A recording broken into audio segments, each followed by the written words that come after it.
महंगाई पोरियत तबके जो जीवन जंजाल बनाए छॾियो आहे। फिरियालो मां ॾिसूं था इमरान अली ओढो जी हीअ रिपोर्ट। जी नाज़रीन, हिन वक़्तु असीं मौजूदु आहियूं गुलाबगंज जे शहर पिरियालो में, जिते समूरी सिंध जी आम भी महांगाई सबबु पोरियत तबिको सख़्तु परेशान खे मोड़ण ते मजबूर बणियल आहे। उन हवाले सां अचो त पोरियतनि सां ॻाल्हि ॿोल कयूं था त वधीक उन जो छा चवणु आहे। असां अञा पिरियालो शहर में रहण जा वारसी आहियूं त पिरियाले में ॾाढी महांग बि चोट चढ़ी वई आहे। पिरियाले शहर वारनि जो कोई तहफ़ुल न आहे, न ई वरी माना पिरियाले में कोई उथे ई नथो, कोई अवाल नथो करे।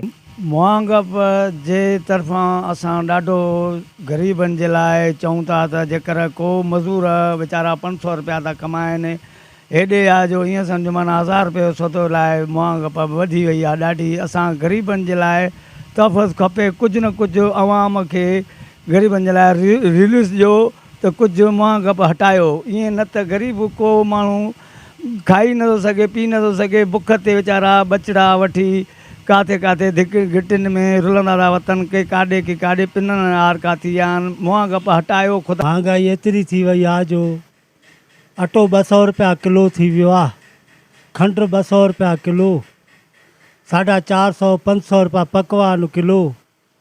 वञूं था यूटिलिटीअ ते त ग़रीबनि खे यूटिलिटीअ ते सौदो ई नथा ॾियनि। माण्हुनि जो चवणु आहे त महांगाई अवाम जी चेलचिबी करे छॾी आहे। हुकूमत खे घुरिजे त महांगाई ते ज़ाब्तो आणे अवाम खे रिलीफ फ़राहम कयो वञे। कैमरामैन टीम सां गॾु Imran Ali Odho, news line 1 TV पिरियालो।